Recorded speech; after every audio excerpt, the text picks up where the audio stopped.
Hi, Shawn Phillips here with another edition of Start Strong Monday. Today I've got a short little quiz for you. Ready? I want you to tell me what this is.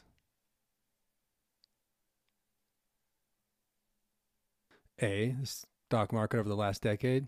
Could be. B, cross-section of a speed bump. Looks pretty close. Or C, the shape of your life.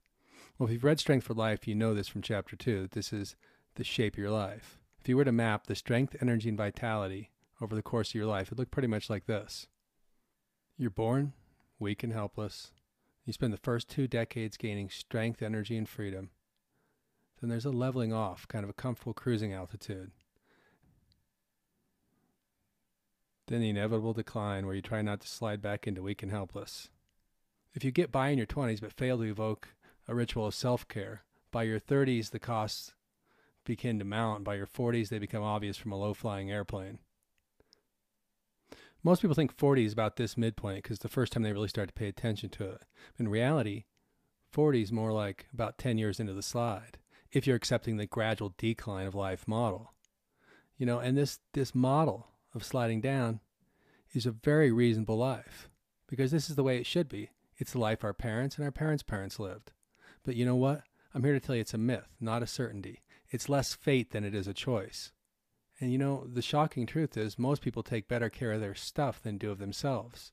If you have any question about that, check out Facebook. If you're 15, 20, or more years out of high school, it's like a time machine or a truth machine.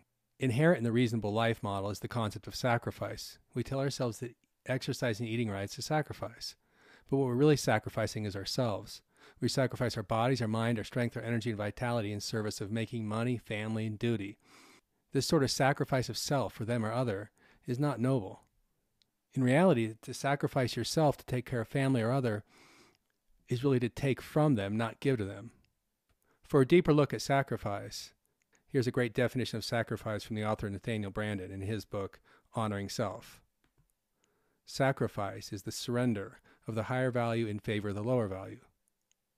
Who can argue that you, your strength, your wellness, and vitality are ultimately the highest value? But allowing oneself to decay, it's to devalue your life and disrespect your gift.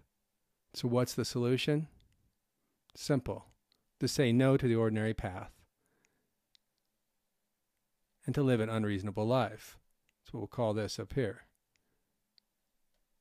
The unreasonable life. That's choosing a life at full strength, a stronger, leaner, more vibrant you. And that's what my book Strength for Life is all about getting out of this gap. Stop accepting the normal, ordinary, reasonable life model, living with more energy, more vitality, more strength. This is the graph out of Chapter 2 on page 13 of my book, where I talk about the second S-curve right here. Creating the second S-curve and finding yourself up here and getting out of the gap. This is the normal or ordinary curve of life, taking the nice gradual exit path.